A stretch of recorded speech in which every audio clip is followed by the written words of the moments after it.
সকলের চরণে কোটি কোটি দণ্ডবাদ এবং ধন্যবাদ।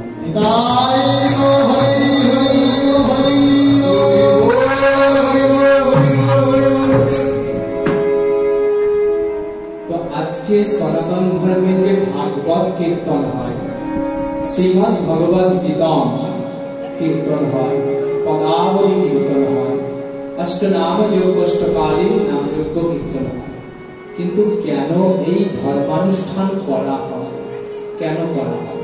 আমরা প্রত্যেকে শ্রোতা হয়ে গোবৎসের ন্যায় দুগ্ধ পান করার জন্য বসে থাকি, কিন্তু কেন পান করব, কেন আমরা ধর্মাচরণ করব, তাতে আমাদের লাভ কি? বলছে বিশ্ব ব্রহ্মাণ্ডের সর্বশ্রেষ্ঠ প্রাপ্ত ধন নাকি রাধা গোবিন্দের শ্রী যুগলচরণ।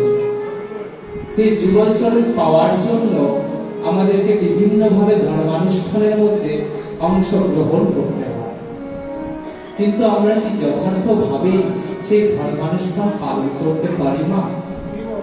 যথার্থই কি আমরা সেই ধর্মানুষ্ঠানের মধ্যে মনোনিবেশ করতে পারি? তাই সবার প্রথমে আমাদের এই মনের মধ্যে যে দর্পণ আছে, সেই দর্পণকে পরিচ্ছন্ন করতে হবে। আর সেই দর্পণকে পরিচ্ছন্ন করার জন্য আমাদের প্রত্যেকের সন্তানকে বাল্যাবস্থা থেকে সাধুগুরু বৈষ্ণব নামক যে গোবরের ঢেঁকি রয়েছে সেখানে নিক্ষেপ করে দিতে হবে। একটু আমার কথার দিকে মনোনিবেশ করুন। আমি অতি ক্ষুদ্রাতি ক্ষুদ্র নগণ্য, জানি না কতটুকু আপনাদেরকে স্মরণ করাতে পারবো। তাতে আমার বাবা আমাকে সময় বেঁধে দিয়েছে 9:30। তো আমি জানি আমিও পরিতৃপ্ত হব না, আপনাদেরকেও পরিতৃপ্ত করতে পারবো, কারণ যিনি অনন্ত কোটি বিশ্ব ব্রহ্মাণ্ডের মালিক, তাহার গুণকীর্তন ব্রহ্মা বিষ্ণু মহেশ্বর কে সম্পন্ন করতে পারে? আমি তো কোন ছাত্র। তো যতটুকু সময় দেওয়া হয়েছে ততটুকুর মধ্যে আপনাদেরকে কৃষ্ণ প্রেম ভক্তি আনন্দ রস স্ফুরণ করানোর চেষ্টা করবো শুধুমাত্র। তো আমাদের প্রত্যেকের সন্তানকে আমরা বাল্য অবস্থা থেকে কি করি? বৃত্তিমূলক শিক্ষাকে প্রেরণ করি। আমাদের প্রত্যেকের স্বপ্ন থাকে যে আমাদের সন্তান সন্ততি ছোট থেকে বড় হয়ে চাকরি বাকরি করবে, প্রচুর টাকা উপার্জন করে বৃদ্ধাবস্থায় আমাদেরকে দেখবে। কয়েকটুমি নোটের খুব সুন্দর একটা জায়গা, মন দিয়ে শুনবে, খুব গুরুত্বপূর্ণ জায়গা। কিন্তু অবশেষে কি হয় মা? অবশেষে আমাদের প্রত্যেককে বৃদ্ধা আশ্রমে যেতে হয়, অথবা পাশের বাড়িতে গিয়ে ছেলে বৌমার নামে নিন্দা সমালোচনা করতে বাধ্য হতে হয়। কিন্তু এর জন্য ছেলে বউ তো দোষী নয় বাবা, কারণ আপনি বাল্যাবস্থা থেকে তাকে বৃত্তিমূলক শিক্ষায় শিক্ষিত করে তুলেছেন।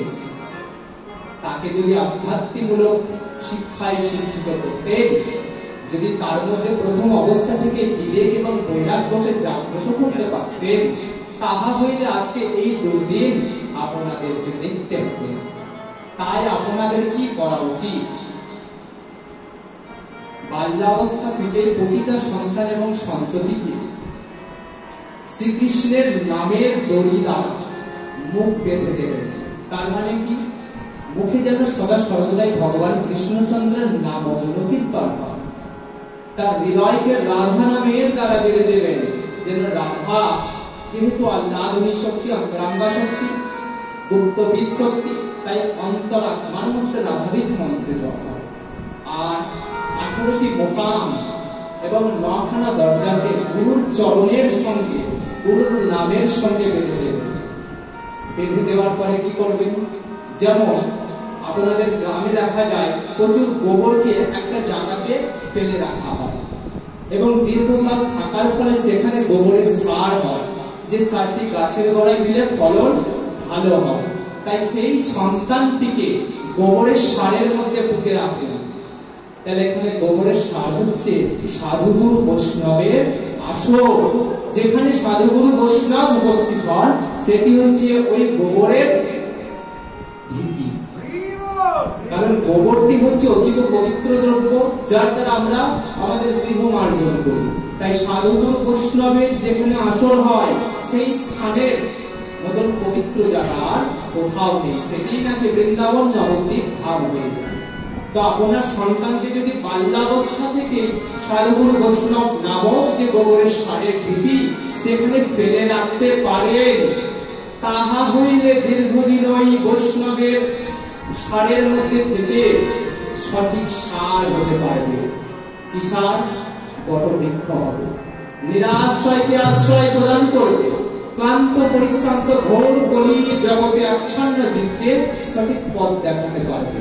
তার মধ্যে জাগ্রত হবে বিবেক, বৈরাগ্য, চেতনা, ভগবানের প্রতি ভক্তি এবং পিতৃমাতৃর প্রতি তার দায়িত্ব কর্তব্য। তাই এইভাবে যদি সন্তানকে মানুষ করেন, তাহা হইলেই হয়তো এই ৬০ বছর বয়সে আর বৃদ্ধাশ্রমে আশ্রয় দিতে হবে না। তা এই শিক্ষায় শিক্ষিত করুন। বৃত্তিমূলক শিক্ষা অবশ্যই প্রয়োজন, কিন্তু বৃত্তিমূলক শিক্ষা যেন অহংকারে বা ঈর্ষায় রূপান্তরিত না হয়, তার জন্য সেই শিক্ষাকে পবিত্রতার কারণে আধ্যাত্মিক মূলক শিক্ষা দেওয়া আমাদের প্রয়োজন। আমরা আজকে রাধারানীকে ভগবানের চাইতে বড় করে দেখি, রাধা নামকে সার করে দেখি, কারণ রাধারানী হচ্ছেন ভগবানের আহ্লাদিনী শক্তি। রাধা নাম করলেই ভগবান উচ্ছ্বসিত হয়ে সেই ভক্তের সঙ্গেই থাকে, কারণ ভগবান সদা সর্বদাই রাধা নাম শুনতে ভালোবাসে। তাই সকলে হাত তুলে বলুন রাধে রাধে।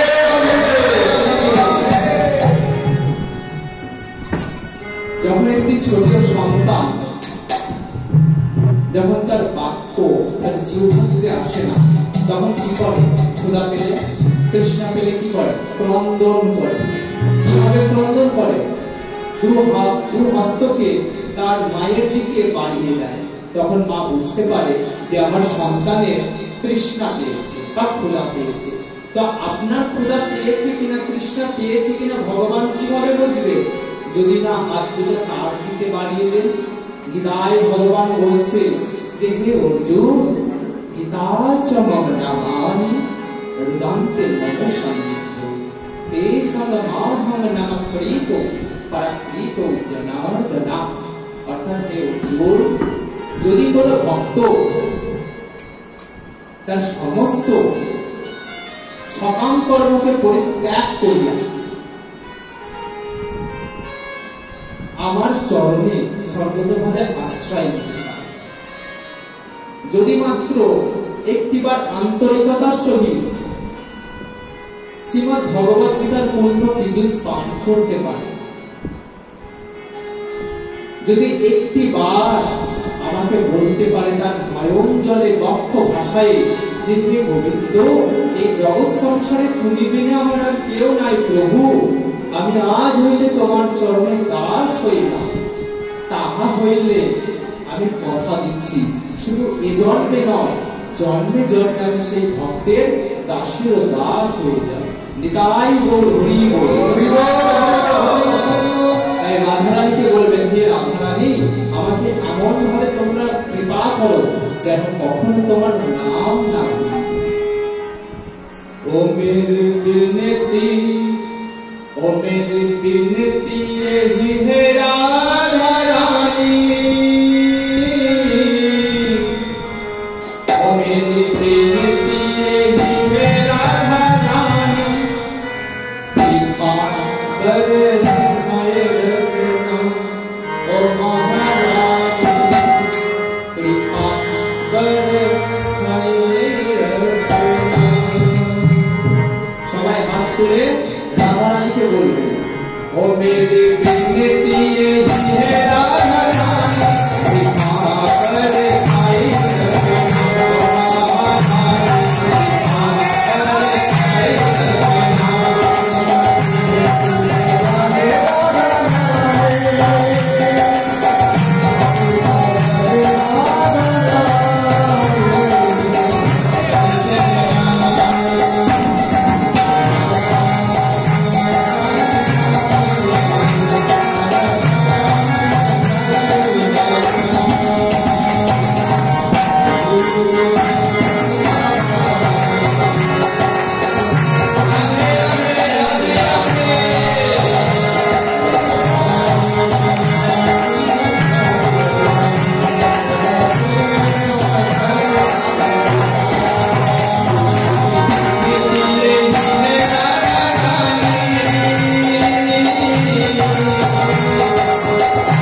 কৃষ্ণ বলে ময়না রাধা রাধা গো।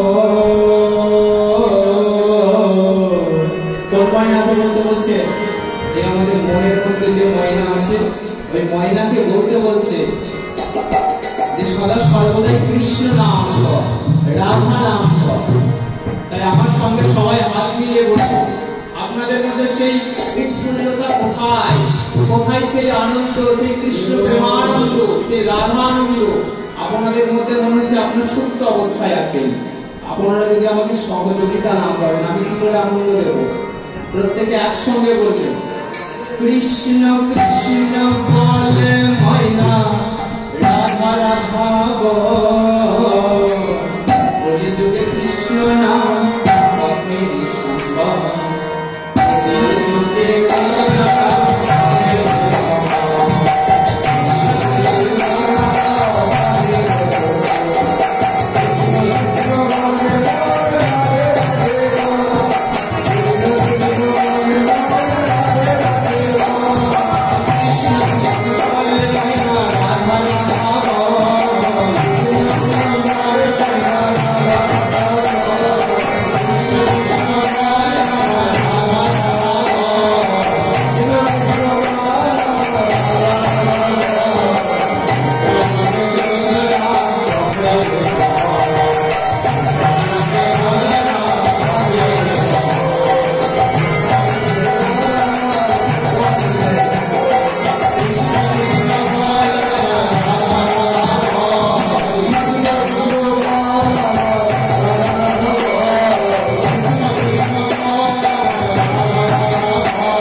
রাধা নামের যে মাধুর্য, রাধা নামের যে শক্তি, সে রাধা নাম কিন্তু সকলে মিলেই আমরা করলাম।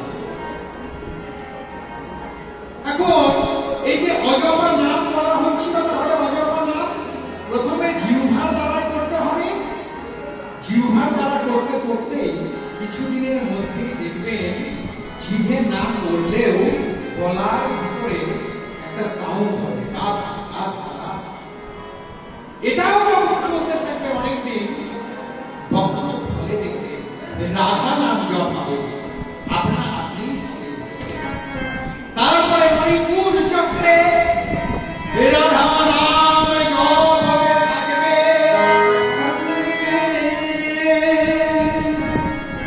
সেই সময় যদি আমার এই দেহ থেকে বেরিয়ে যায়,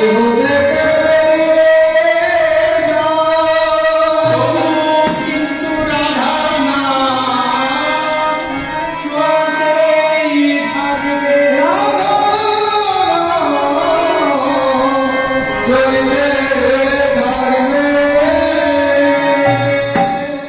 এই যে আমরা শুনছি শুধু নাম করার কথা, সেই গুরুদেব বলে দিয়েছে যে বাবা আজকে থেকে নামটা করো, কিন্তু এই নাম কখন করতে হবে? কেউ একজন বলুন যে নাম করার সঠিক সময় কোনটা? এখানে অনেক ভক্ত রয়েছেন, দীক্ষাগণের, শিক্ষাগণের, বহিরঙ্গ অন্তরঙ্গ, কিন্তু এই নামটা কখন করতে হয় বলুন? জানেন কখন নাম করতে হয়? মৃত্যুর একদম পূর্বে। সারা জীবন নাম করে কি লাভ? অনেকে বলে না, মন দিয়ে শুনবেন। প্রথম ধারণা একটু মনে হতে যে বলে আমার ছেলে একটু ভুল বলছে। দেখবেন অনেকে বলে এই অল্প বয়সে কৃষ্ণ নাম জপ করছে, তিলক সেবা করছে, কণ্ঠে তুলসীর মালা নিয়েছে, এখন তো বয়সই হয়নি, তাই না? ঠিক বলে না ভুল বলে? ভুল বলে। তাহলে আমি কি করে ঠিক বললাম যে মৃত্যুর আগে নাম করবেন? খুব মন দিয়ে শুনবেন। মৃত্যুটা কখন হবে কেউ জানি আমরা? তাহলে আমাদেরকে ধরে নিতে হবে প্রতি সেকেন্ডেই আমাদের মৃত্যু, তাই প্রতি সেকেন্ডেই আমাদের নাম করতে হবে। নাম ছাড়া হলো গতি নাই। একদিন চৈতন্য চরিতামৃতের একটি খণ্ডে একদিন মুরারিগুপ্ত জিজ্ঞেস করছে, প্রভু ও প্রভু, কত সংখ্যক নাম করলে ভগবানকে পাওয়া যায়? আমরা তো সবাই মালা জপ করছি, হিসাব করছি 16 মালা। আরে মালা হাতের মধ্যে রয়েছে, মনটা গোবিন্দের চরণে কি করে যাবে? মনটা তো আমার মালার ব্যাগের মধ্যে ঢুকে গেল। আমরা কথায় ভুল হতে পারে, খারাপ লাগতে পারে। মন যদি আমার মালার ব্যাগের মধ্যে ঢুকে গেল, মনটা আমার গোবিন্দের চরণে কিভাবে গেল মা? কারণ এই দেহ দিয়ে সেবা করার জন্যই দেহ, কিন্তু আমাদের আসল সেবা হয় হৃদয় মন্দিরে, মনের মন্দিরে। তখন মুরারিগুপ্তকে মহাপ্রভু বলছেন যে মুরারি, সংখ্যা পূর্ণ করে যদি ভগবানকে পাওয়া যেত, তাহা হইলে প্রত্যেকে সংখ্যা পূর্ণ করে প্রতিনিয়ত একবার করে ভগবানের দর্শন পেয়ে যেত। মুরারি বলছে, প্রভু তাহলে কি করলে ভগবানকে পাওয়া যাবে? বলছে ভগবানের জন্য যতক্ষণ না তোমার মধ্যে জাগ্রত হচ্ছে আকুলতা, ব্যাকুলতা, চোখের জল, ভালোবাসা, স্বামী মরলে কেঁদে মরি, স্ত্রী মরলে কেঁদে মরি, সন্তান সন্ততি পরীক্ষায় ফেল করলে কেঁদে মরি, আমার বৃত্তহানি হলে, বাক্যহানি হলে আমি কেঁদে মরি, কিন্তু ভগবানের জন্য কি কখনো কাঁদি? কখনো এই গিরিধারীর সামনে এসে কেঁদে বলি যে হে প্রভু তুমি কেমন আছো, তোমার সেবা সঠিকভাবে হয়েছে কিনা? আমরা প্রত্যেকে বাজারে গিয়ে ভালো ভালো দেখে সবজি বাজার করি, ফল বাজার করি। যারা মালা ধারণ করে আমিষ ভক্ষণ করেন তারা বাজারে গিয়ে ভালো ভালো মাছ মাংস নিয়ে আসেন, কিন্তু কখনো প্রভুর জন্য ভালো ভালো ফল নিয়ে এসেছেন? প্রভুর জন্য হিসাব করা আছে, ছোট ছোট থালাতে দুটো করে নকুল দানা দিতে হয়। আরে আপনার যদি দুটো নকুল দানায় উদরপূর্তি না হয়, এতটুকু একটা ছোট গ্লাসের জলে যদি আপনার তৃষ্ণা নিবারণ না হয়, অনন্ত কোটি বিশ্ব ব্রহ্মাণ্ডের মালিক যিনি, ওনার কি করে হতে পারে? অনেক বাহুদর প্রাক্তম যিনি অনেক বাহু এবং অনেক বক্ত্র ধারণ করে রেখেছেন, যিনি বিশ্বরূপ, যিনি বিভূতি, যিনি অনন্ত কোটি বিশ্ব ব্রহ্মাণ্ডের মালিক, যিনি সদা সর্বদা ক্রন্দন করে ভক্তের দুঃখে, ভক্তের কষ্টে, ভক্তের জ্বালা যন্ত্রণা সহ্য করতে পারেন না বলেই তো তিনি যুগে যুগে অবতীর্ণ হন শুধুমাত্র ভক্তের জন্য। কখনো যোগের জন্য এসেছে, কখনো ধ্যানের জন্য এসেছে, আসেনি, সদা সর্বদা এসেছে ধর্মকে রক্ষা করতে আর ভক্তের ডাকে। তাই আমরা কেমন ভক্ত মা, কেমন ভক্ত আমরা যে ভগবানকে ভালোবাসতে পারলাম না। একদিন ঠাকুর শ্রী রামকৃষ্ণদেব মায়ের বিগ্রহের সামনে বসে মাকে খুব করে গান শোনাচ্ছে, আর মায়ের ভোগকে নিজ হস্তে মেখে মাকে বলছে, মা খেয়ে নে, তুই না খেলে আমি খাবো কি করে? মা বলছে, তুই আগে খাওয়া ছা, তারপরে আমি খাবো।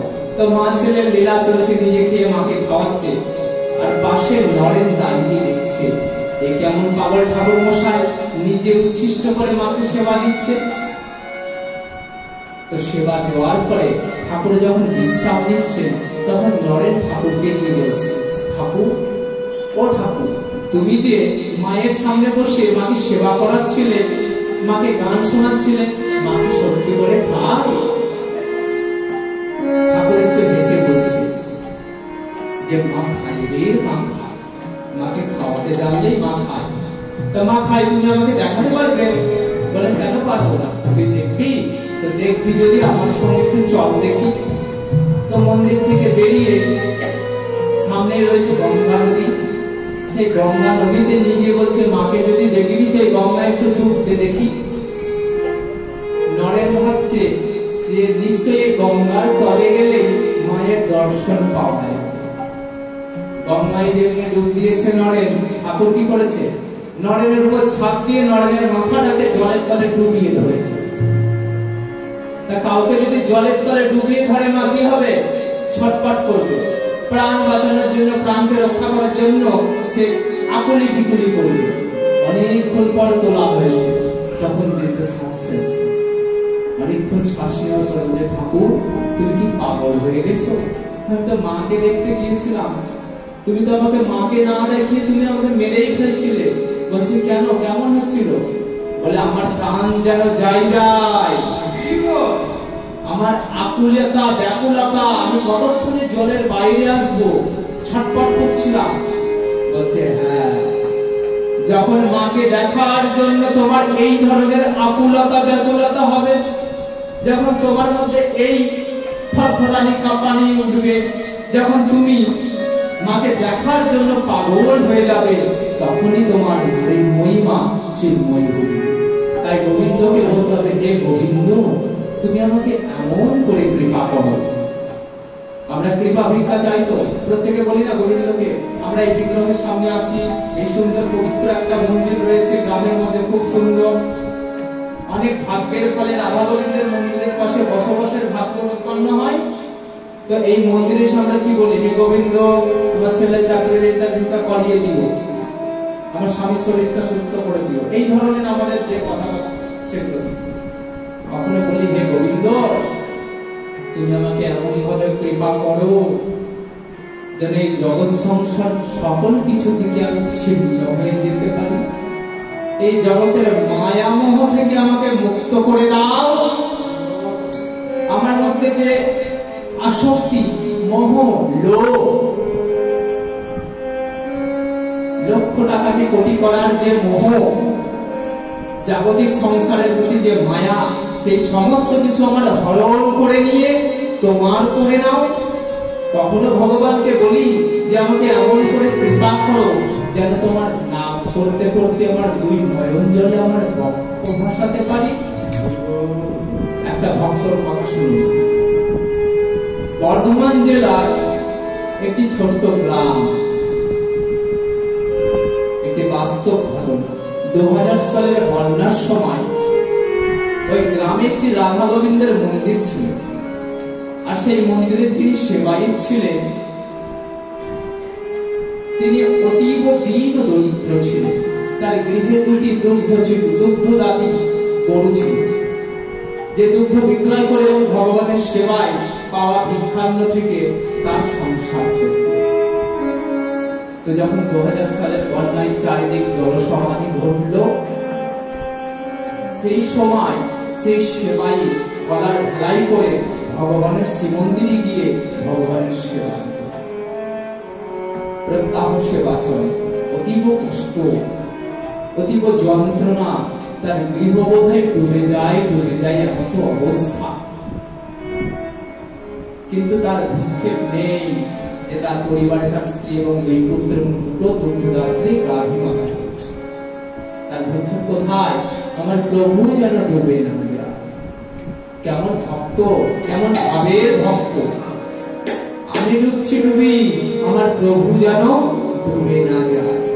নিত্য সেবা দিতে দিতে একদিন এই বন্যার জল এসে শ্রীবিগ্রহের কণ্ঠ দেশে পৌঁছল।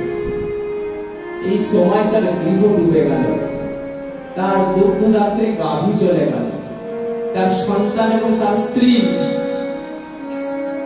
ওই জলসমাধির মধ্যস্থানে গাছকে আঁকড়ে ধরে রয়েছে। তবুও সেই সেবাইতে, সেই ভক্তের কোনো ভ্রুক্ষেপ না। সে ভগবানকে আঁকড়ে ধরল, ভগবানকে শ্রীবিগ্রহ মন্দির থেকে তুলে বাইরে নিয়ে যাওয়ার চেষ্টা করলো যে আমি ডুবে মরি, তাতে কোনো দুঃখ নেই, কিন্তু আমার ভগবান যদি জলে ডুবে যায়, ভগবানের নিঃশ্বাস নিতে কষ্ট হয়। কত যন্ত্রণা, কত ভাব, কত ভক্তি! ভগবানকে আঁকড়ে ধরে আছে আর কর্তব্যের বন্ধন আছে, তো কিছু ফিরে একবার করে দেখছে যে তার গৃহের অবস্থা। গৃহ যখন পুরোপুরি জলসমাধিতে মগ্ন হয়ে গেল, তো মায়ার দ্বারা আচ্ছন্ন তো সবাই, এক বিন্দু চোখের জল এসে ভগবানের চরণে পড়ল। যখন ভগবানের চরণে পড়ল মা, ভগবানও সেই ভক্তের ভালোবাসা ভক্তিতে কেঁদে ফেললেন এবং ভগবানের অভূতপূর্ব লীলার দ্বারা সেই জলসমাধি থেকে তার পরিবার রক্ষা।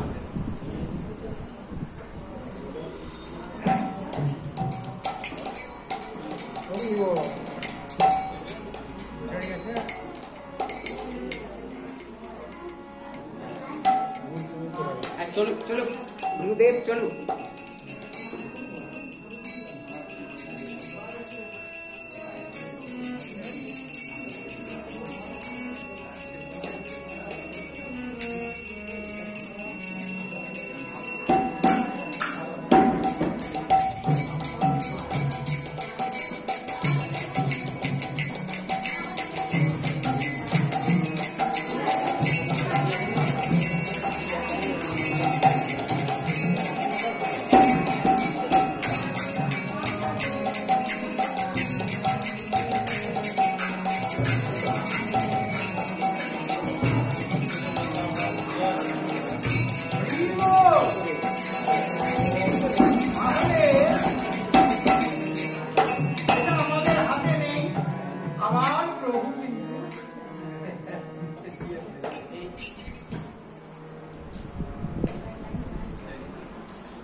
এই ভাবের দ্বারা, এই রকম ভক্তির দ্বারা যদি ভগবানকে ভালোবাসা যায়, তাহা হইলে ভগবানের কৃপা লাভ হয়।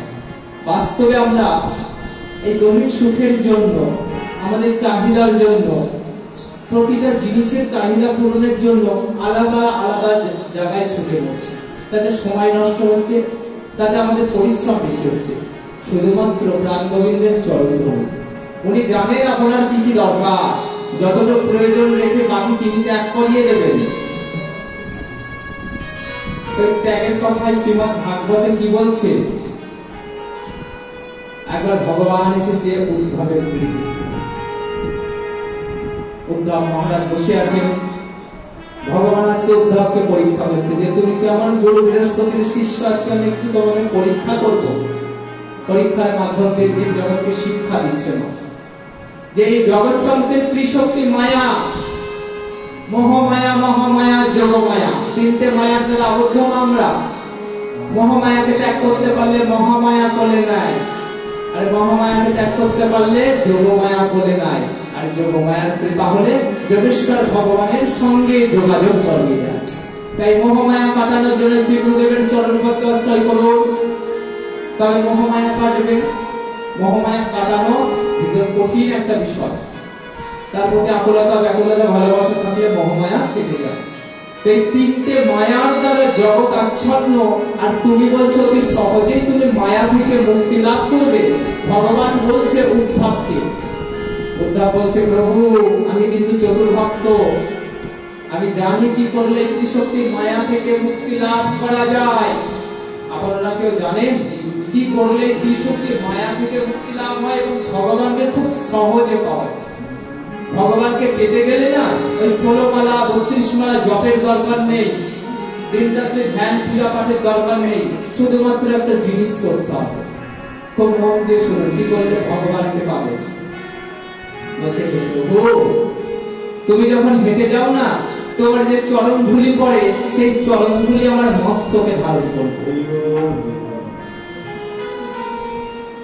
তুমি যে পুষ্পমাল্য ধারণ করে রয়েছো, তোমার চরণের এই পুষ্পমাল্য, এই পুষ্প আমি আমার মস্তকে নেব, আর তুমি যেটা গ্রহণ করো সেটি আমি প্রসাদ হিসেবে দিব। যদি ভগবানের প্রসাদী হওয়া যায়, যদি দেহটাকে প্রসাদী করা যায় তার চরণে অর্পণ করে, যদি আত্মাটাকে, মনটাকে, বুদ্ধিটাকে তার চরণে অর্পণ করে প্রসাদী হওয়া যায়, তাহলে ভগবানের প্রসাদের উপরে ত্রিশক্তি মায়ার কোনো আদেশ ঘটে না।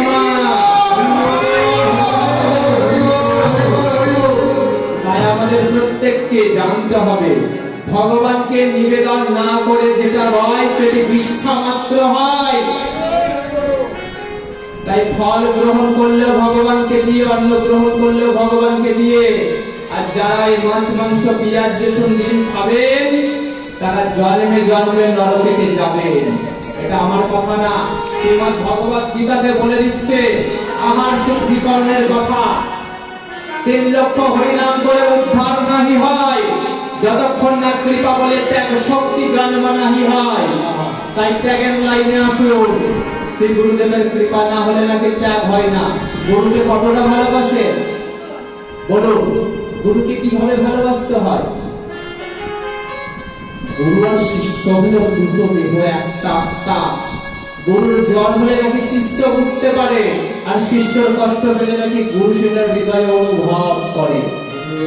তাই সর্বতভাবে গুরুর চরণে আগে আত্মসমর্পণ করুন। গুরুর সঙ্গেই ছলাকলা, গুরুর সঙ্গেই সৎসন্দেশ। তাই গুরুকে সচ্চির ভক্তির দ্বারা যদি প্রাপ্ত করতে পারেন, তাহা হইলে গুরু কৃপা বলে গোবিন্দের ভক্তি লাভ হয়, ত্যাগ জন্ম। তাই সদা সর্বদা গোবিন্দকে বলতে হবে যে ত্যাগ অত সহজ বস্তু নয়। সদা সর্বদা তার চিন্তা করতে হবে, সদা সর্বদা তাকে ভালোবাসতে হবে।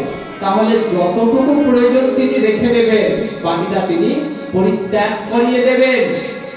তাই ভগবানকে বললেন যে প্রভু ওগো দয়াময়, ওগো কৃপাময়, ওগো গোপীনাথ, আমি যেন তোমার চরণ সেবার যোগ্য পুষ্প হতে পারি, আমাকে সেরকম পুষ্প করে নাও প্রভু। এই জগৎ সংসারে অনেক পুষ্প বাগিচায় ফোটে, বাগানে ফোটে, আমিও তোমার এই সৃষ্টির বাগানে ফোটা একটি ছোট্ট পুষ্প, কিন্তু আমি যে তোমার চরণের যোগ্য হতে পারিনি গো প্রভু। তাই তুমি নিজ কৃপা বলে আমাকে তোমার চরণের যোগ্য করে নাও। কারণ এই জগৎ সংসারে সকলে মিথ্যে মায়া মোহ, এই জগৎ সংসারে তুমি ভিন্ন যে আমার আর কেহ নাই। তাই তুমি যদি আমার হাত ছেড়ে দাও, তাহলে এই ঘোর কলির অন্ধকার সাগরে আমি ডুবে মরিব।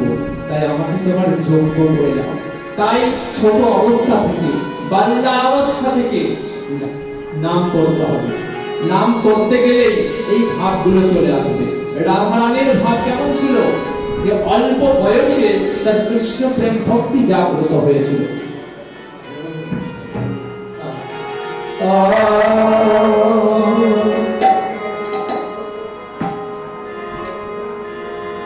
অল্প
কাছে চেয়ে নিতে হবে কৃপা।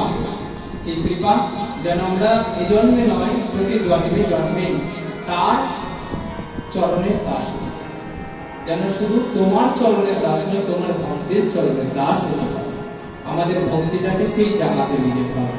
আর এই কলির যে প্যাঁচ, কলির যে বন্ধন, এখান থেকে যদি মুক্তি পেতে হয় তাহলে ভগবানের প্রেম ভক্তি দ্বারা নিজেকে বেঁধে রাখতে হবে এবং ত্রিকণ্ঠ তুলসী মালা ধারণ করে সেই তুলসী মালাটাকে আমাদেরকে শ্রদ্ধাপূর্বক তার নিয়মাবলীগুলো পালন করতে। আমরা প্রত্যেকেই দেখেছি দু প্যাচের মালা করি, তুলসীর মালা, কিন্তু এই প্যাঁচ দু প্যাচের নয়। একটি প্যাঁচ হলো শ্রী গুরুদেবের প্যাঁচ, একটি হলো রাধা রানীর প্যাঁচ, একটি হলো শ্রী গোবিন্দের প্যাঁচ। এই তিন প্যাচের মালা কণ্ঠে ধারণ করতে হবে। এবার তুলসী মালা ধারণ করলে নাকি বজ্রপাত হয় না তার উপরে? তুলসী মাহাত্ম্যতে বলছে না যে তুলসীর মালা ধারণ করলে বজ্রপাত হয় না, তুলসীর মালা ধারণ করলে নাকি স্বর্গদংশন হয় না, কলির প্রভাব নাকি আসে না। তাহলে তুলসীর মালা ধারণ করে যারা মদ্যপান করছে, যারা তুলসীর মালা ধারণ করে মৎস্য আমিষাহার ভোজন করে মা, তাদের উপর কি করে কলির প্রভাব পড়ে? তুলসী মালা তুলসী মাহাত্ম্যে বলে দিয়েছে শ্রী তুলসী ভগবানের চরণের সেবার বস্তু। সেই তুলসীকে কণ্ঠে ধারণ করে যারা নাম করেন, যারা আমিষ দ্রব্য আহার করেন, যারা কুদৃষ্টি দেন, যারা কুবাক্য শ্রবণ করেন, যাদের মনস্তাত্ত্বিকতা কুপ্রভাবের দ্বারা ছাদিত, তাদের জন্য ধুরন্ধর নরক অনিবার্য কথা হয়েছে। বলে তুলসীর মালা পড়ো না, কৃষ্ণ নাম করো না, তাতেও কৃপা হলেও হতে পারে, কারণ সাধুগুরু বৈষ্ণবের স্পর্শ পেলেই নাকি কৃপা হবে, যদি সেই সাধুগুরু বৈষ্ণব পাওয়া যায়। কিন্তু দীক্ষাও নিলাম, শিক্ষাও নিলাম, মালাও পড়লাম, তিলক সেবা করলাম, আবার গোপনে গিয়ে মৎস্য আহার করছি, মদ্যপান করছি। অনেক কীর্তনী আছে দেখবেন মদ্যপান না করলে কীর্তন হয়। তাহলে এদের গতি কি হবে বাবা?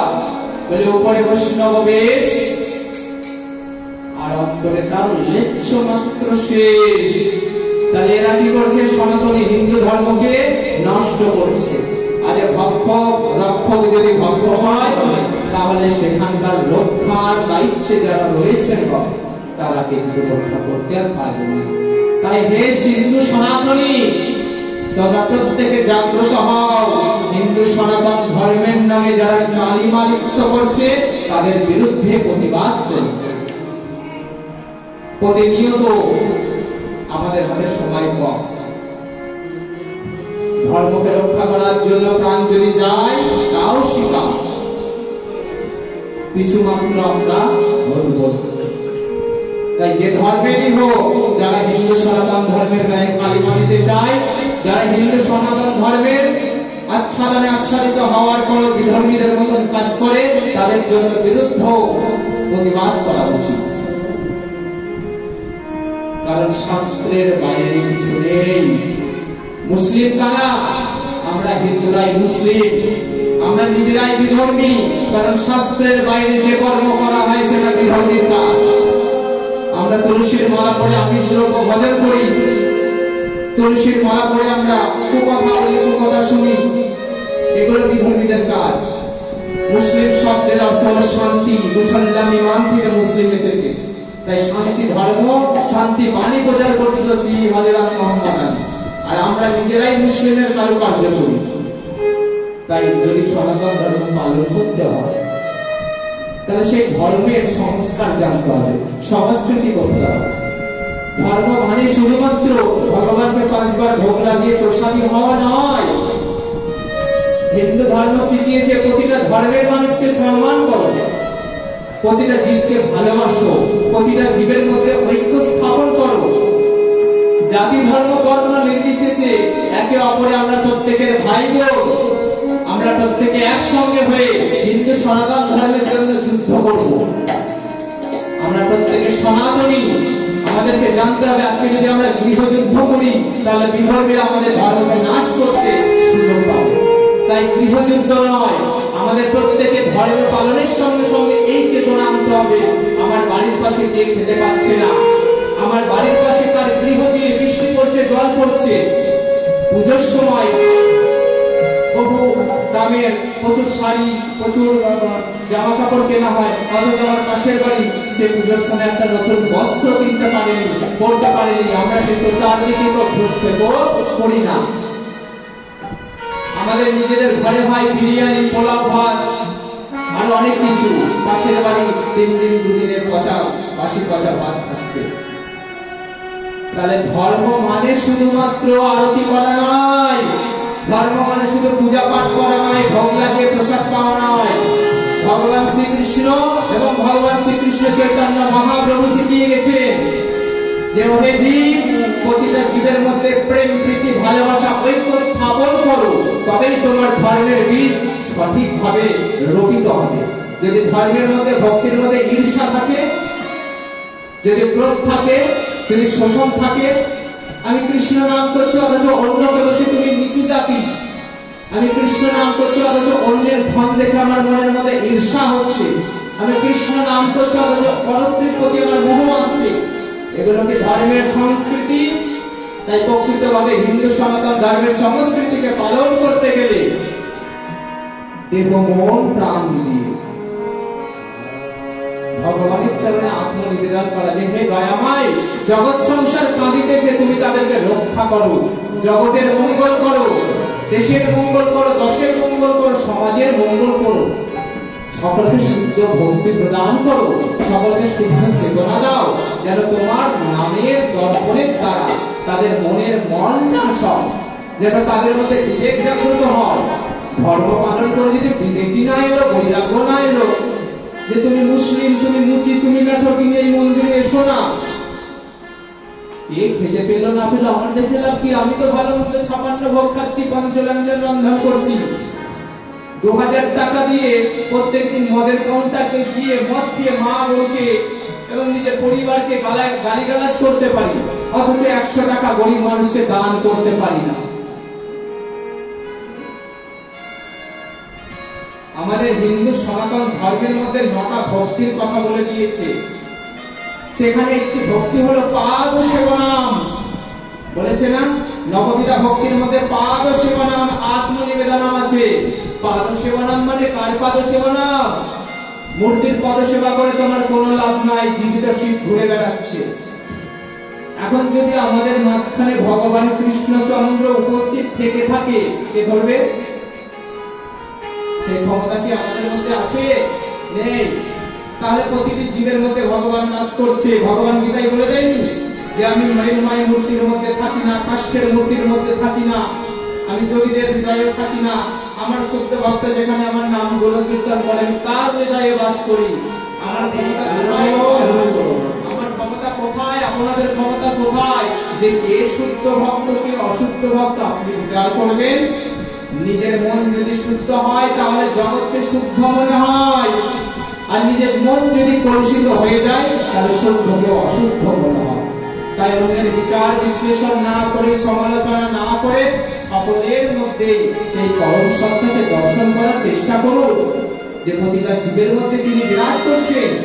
অহং ব্রহ্মাস্মি, আমি ব্রহ্ম। তাহলে আমি যদি ব্রহ্ম হয়, আপনারা প্রত্যেকেই ব্রহ্ম। আপনারা আমাকে প্রণাম করছেন মানে আমার ব্রহ্মকে প্রণাম করছেন।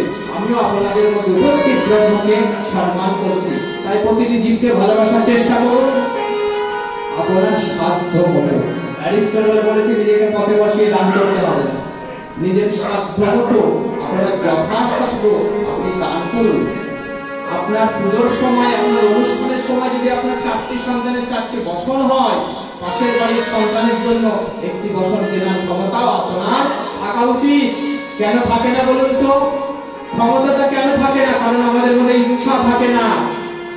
আমরা কোনোদিন ইচ্ছা প্রকাশ করি না যে আমার পাশের বাড়ির যে চালার মধ্যে আছে, ভাঙা কুঠিরের মধ্যে আছে, আমি 3 তলা বাড়ি করছি, তাকেও 1-2 লরি ইট দিয়ে সাহায্য করে তার বাড়িটা করে দিই, এই বর্ষার সময় তার ঘর দিয়ে জল করবে। তাহলে আপনি ওই ভগবানের, জীবন্ত ভগবানের সেবা করছেন না, আর বিগ্রহের সামনে এসে বলছেন যে হে প্রভু টাকা দাও, পয়সা দাও, বাড়ি দাও, গাড়ি দাও, দেবে? তাই 3 লক্ষ নাম করেও জীবের গতি হবে না। কলির দুরবস্থা। আমরা জ্যান্ত সাপকে মেরে ফেলি মা, আর মাটির সাপকে পূজা করি। সাপের ধর্মই দংশন করা। কিন্তু মানুষের চাইতে হিংস্র জীব আর কে আছে বাবা? কেউ আছে? তাই আমাদের প্রত্যেককে হিন্দু সনাতন ধর্মের সংস্কৃতি মেনে ভগবানের সেবা তো অবশ্যই করতে হবে। যদি ভগবানের সেবা না করি তাহলে আমাদের মধ্যে সেবা করার বৈরাগ্য আসবে কি করে, বিবেক আসবে কি করে, চেতনা আসবে কি করে? তাই সাধু গুরু বৈষ্ণবের সেবা, ভগবানের সেবা অবশ্যই করা উচিত। দেখুন হিন্দু সনাতন ধর্মের নিয়ম, বিয়ে বাড়িতে গেলে আপনারা সোনার মালা পরে যান, গলা ভর্তি সোনা, হাত ভর্তি শাখা কলা, সোনা বাঁধানো, অনেক কিছু গয়নাগাটি থাকে। ওখানে চোরের নজর থাকবে মা, যে কতক্ষণে গলা কেটে হাত কেটে গয়না চুরি করবো, তাই তো? আর যদি তুলসীর মালা থাকে কে নজর দেবে? গোবিন্দ নজর দেবে। মায়া দেবীকে বলবে, কলিকে বলবে, ওর কণ্ঠে রেখেছিস ও আমার দাস। যেমন কুকুরের গলায় বেল থাকলে সহজে কেউ মারতে চায় না, যেটা পোষা কুকুর। তাই আমরা প্রত্যেকে তুলসী মালা করি কেন? আমাদের চিহ্ন যে আমরা শ্রী গোবিন্দের পোষা কুকুর। তাই তো চাকাল গোপাল উদ্ধার পেল, তাই তো তর্কালঙ্কা তর্কচূড়ামণি উদ্ধার পেল ভগবানের শ্রী গৌরচন্দ্রের নিজ গুণ কৃপাতে। কিন্তু তারপরে কি বলবে যে হে প্রভু তুমি নিজ গুণে কৃপা করেছো, আমরা আমাদের কর্মের দ্বারা কিন্তু কৃপা পাইনি। তুমি গুণময়, কৃপাময়, দয়াময়, তাই তো কৃপা করে উদ্ধার করলাম। কিন্তু আমাদেরকে এইবার এমন ভাবে কৃপা করো, কিভাবে? প্রত্যেকে ভগবানকে এইভাবেই বলবেন যদি প্রকৃত ভক্ত হন, যদি প্রকৃত সনাতনী হন, যে হে প্রেমের ঠাকুর গৌর হরি কৃপা করবে যেন পরজন্মে কুকুর হয়ে জন্ম নি তোমার ভক্তের ঘরে, তোমার ভক্তের উচ্ছিষ্ট প্রসাদ খেয়ে আমি আমার জীবনকে ধন্য করব, আর জন্মে জন্মে আমি তোমার চরণের দাস হতে পারবো। তাই ভক্ত হতে গেলে প্রথমে কুকুরের ভাব অবলম্বন করুন। কীর্তনিয়ার সমালোচনা, ভাগবত পাঠকের সমালোচনা। একটা মুসলিম সম্প্রদায়ের যখন হাজী সাহেব, মৌলানা সাহেব যায় তখন কি করে মুসলিমরা? বলুন কি করে? সম্মান করে না? আর আপনাদের গ্রামে যদি একটা সাধু সন্ত আসে, ওই ভণ্ড সাধু যাচ্ছে, বলবে কি না? এটা আমাদের সংস্কৃতি, এটা আমাদের ধারণা হয়ে গিয়েছে। সাধুকে নিয়ে সমালোচনা, সাধুকে নিয়ে উপহাস, সাধুকে রক্ষা করতে পারছেন না, আবার গোবিন্দকে কিভাবে রক্ষা করবেন? তাই সনাতন সংস্কৃতি গুলোকে অবলম্বন করুন। ভগবানকে বলুন হে ভগবান বিবেক দাও, বৈরাগ্য দাও, তুমি যা দিয়েছো তারপরে আর কিছু চাওয়ার নেই। আমরা প্রত্যেকে নিমক হারাম, বলুন তো কেন? আমাদেরকে কি দিয়েছে জানেন? 84 লক্ষ জন্মের পর দুর্লভ মানব জন্ম দিয়েছে। প্রথম পাওয়া কি পেলাম? 84 লক্ষ জন্ম ভ্রমিত হয়েছি, কৃপা পাইনি। ভগবান সুযোগ দিল, যা এবার মানুষ কুলে জন্ম নে, যে আমার নামগুলো কীর্তন করে জন্ম মৃত্যুর আবর্তন থেকে নিজেকে মুক্ত কর। তারপরে কি দিল? হিন্দু হয়ে জন্মগ্রহণের সুযোগ দিল, সনাতনী করে দিল। এটা দ্বিতীয় পাওয়া, তাই তো বাবা? এটা ভুল বলছি? তৃতীয় পাওয়া কি হলো? যে ভারত ভূমি, যে ভারত ভূখণ্ডে মহাপুরুষ অবতার হয়েছে, ভগবান বারংবার এসেছে, সেই ভারত ভূমিতে আমরা হিন্দু সনাতন ধর্মে হিন্দু হয়ে জন্মগ্রহণ করেছি মানুষ রূপে। এর চাইতে মনে হয় আর ভগবানের কাছে কিছু চাওয়া উচিত? পিতা যখন সন্তানের জন্ম দেয়, মা যখন পালন করে, পিতা মাতা জানে সন্তান বড় হলে তার কি কি প্রয়োজন, তাকে কিভাবে বড় করতে হবে, তার প্রয়োজনীয় দ্রব্যগুলো কি, পিতা মাতার কাছে কিছু চাইতে হয় না। কিন্তু আমরা সেই জগৎ পিতার কাছে সবসময় চাই। আপনি কখনো নিজের সন্তানকে ছোট একটি গ্লাসে জল পান করাবেন, একটা ছোট্ট এতটুকু থালাতে 4টে নকুল দানা দিয়ে খেতে দিবেন, দেখবেন সন্তান কি বলে। তাই নিজের সন্তানের মতো কখন ভগবানকে ভালোবেসেছেন, বাৎসল্য প্রেম করেছেন? যেদিন বাৎসল্য প্রেম করবেন আর যেদিন দেখবেন ওই পেতলের মূর্তি গোপাল, ওই পাথরের মূর্তি গোপাল মা বলেই ডাকবে, সেদিন বুঝবেন যে জীবনে কি পাওয়া বাকি ছিল। তাই যদি পেতে হয়, যদি ধরতে হয়, যদি জানতে হয়, তাহলে গোবিন্দের চরণ ধরুন। নিতাই গৌর হরি বল। আজকাল একটি ফ্যাশন হয়ে গিয়েছে, স্টাইল। ইউটিউবে রিল বানানো হচ্ছে, ফেসবুকে রিল বানানো হচ্ছে, কি নিয়ে মা বলুন তো? কি নিয়ে রিল চলছে এখন? সনাতন হিন্দু ধর্মকে নিয়ে। শিবের ভক্তিটাও ফ্যাশনের জায়গায় চলে গেছে, গোপাল পুজোটাও ফ্যাশনের জায়গায় চলে গেছে। গোপালকে কোলে করে নিয়ে বেড়ানো এটা শাস্ত্রের মধ্যে আছে কোথাও? বলুন, আছে? গোপালকে সাজাচ্ছে, শৃঙ্গার করছে, মালা জপ করছে, সেবা দিচ্ছে, এগুলো তো গুরুতত্ত্ব, গোপন তত্ত্ব। এগুলো কেন ভাইরাল হচ্ছে সোশ্যাল মিডিয়ায়? মানে তোমার ভক্তিটা তুমি দেখাচ্ছ তুমি কত বড় কৃষ্ণ ভক্ত। ভক্তি কি দেখানোর জিনিস? দেখানোর জিনিস না। যে বাড়িতে গোপাল সেবা হয়, শ্রী বিগ্রহের সেবা হয়, সেই বাড়িতে যদি আমিষের গন্ধ আসে তাহলে গোবিন্দ থাকবে? আমি ধরুন প্রসাদ ভোগী, আমি আপনার বাড়িতে গিয়েছি, বাড়ি ভর্তি পেঁয়াজ রসুনের গন্ধ, আমি থাকবো ওখানে? তাহলে আমি যদি না থাকি আমার প্রাণ গোবিন্দ কি করে থাকবে? তাই গোপাল নিয়েছে, সেবা দিতে লাগবেন না। আগে আগ্রহী হলেন, পরে বিগ্রহী হলেন, আগ্রহ করে বিগ্রহ আনলেন, আর পরে কি হলো? গলগ্রহ। 5 বার গোপালকে সেবা দিয়া স্বামী বলছে তোমার গোপালকে ছুঁড়ে ফেলে দেবো, গোপালকে নিয়ে থাকো, আমি সংসার করবো না, অফিস কাজের খাবার দিতে পারছে, তাই না? নিয়ম মাফিক শ্রী বিগ্রহের সেবা করতে হয়, তাহা হইলে আগে প্রসাদ ভোগী হতে হবে। গোবিন্দ বলছে হরে কৃষ্ণ কৃষ্ণ কৃষ্ণ হরে হরে, হরে রাম রাম রাম হরে হরে। আর প্রতিটা মন্ত্রের সঙ্গে পেঁয়াজের গন্ধ, মাছের গন্ধ, মাংসের গন্ধ ভগবানের নাকে দিয়ে লাগছে। মা ভগবান কি মাছ মাংস খায়? তা যে মাছ মাংস খাইলে তার নাকে গন্ধ লাগে, সে আর থাকবে না, সে চলে যাবে। বলে বাবা আমি আমিষের গন্ধ টিকতে পারছি না। তাই গোপাল সেবা তো সহজ জিনিস না, ভগবানের শিবগ্রহ সেবা তো সহজ জিনিস না। তাই প্রসাদ ভোগী হতে হবে। প্রসাদ ভোগী না হয়ে শিবগ্রহের সেবার অধিকারী কেউ হবেন না। চিত্রপটে সেবা করুন, মনের মন্দিরে সেবা করুন। এবার জপের মালা সম্বন্ধে বলবো। মা যতটুকু জানি আমার গুরু শিক্ষা দিয়েছে। নাম কোথায় হয়? নামটা কোথায় হয়? এখানে। প্রেম করা বোঝেন? প্রেম করেছেন কোনদিন? প্রেম কেমন হয়? প্রেম হচ্ছে আকর্ষণ, অভূতপূর্ব আকর্ষণ, অন্তরাত্মার মধ্যে সবসময় কাঁটার মতো খোঁচা দিবে, সেটা হচ্ছে প্রেম। কতক্ষণে ভিডিও কলে আসবে, কতক্ষণে ফোনে কথা হবে, 3 দিন 4 দিন পর দেখা হবে কবে, এরকম একটা ব্যাপার ছিল না। বর্তমানে যেটাকে প্রেম বলা হচ্ছে, বাস্তবে সেটা প্রেম নয়। তো এই ধরনের যখন প্রেম আসবে তার প্রতি, তখন প্রকৃত প্রেম হবে। আর তার প্রতি প্রেম হলে কি হবে? গৃহ জগতের মোহমায়া সব কেটে যাবে। তাই আর বেশি বকবো না। আমার মতন নরাধমকে, আমার মতন ক্ষুদ্রাতি ক্ষুদ্র নগণ্য একটি জীবকে এই পরম পবিত্র শ্রীরাম বৃন্দাবন স্বরূপ এই ভক্তি ধামে কিছু বলার যোগ্য মনে করে আসন দিয়েছেন, তার জন্য আমি কৃতার্থ। আপনাদের রাতুল রাঙা চরণে রইল আমার দণ্ড দণ্ড কোটি কোটি ধন্যবাদ প্রণাম। যদি আরেকটিবার সুযোগ দেন তাহলে হয়তো আর একটু পরিতৃপ্ত করতে পারবো, কারণ আজকে সময়টা অল্প ছিল। তো আজকে আমরা কিছু ভজনের মাধ্যম দিয়ে নিজ নিজ গৃহস্থ কর্মের মধ্যে লিপ্ত হব।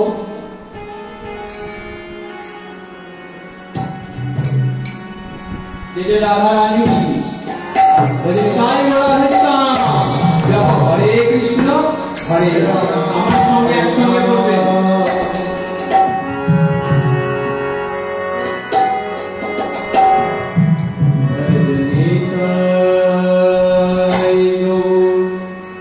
Hare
নিতাই নিতাই নিতাই নিতাই নিতাই নিতাই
छोटी छोटी गैया छोटी छोटी ग्वाल छोटा सा मेरो अगन गोपाल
ধরা হয়।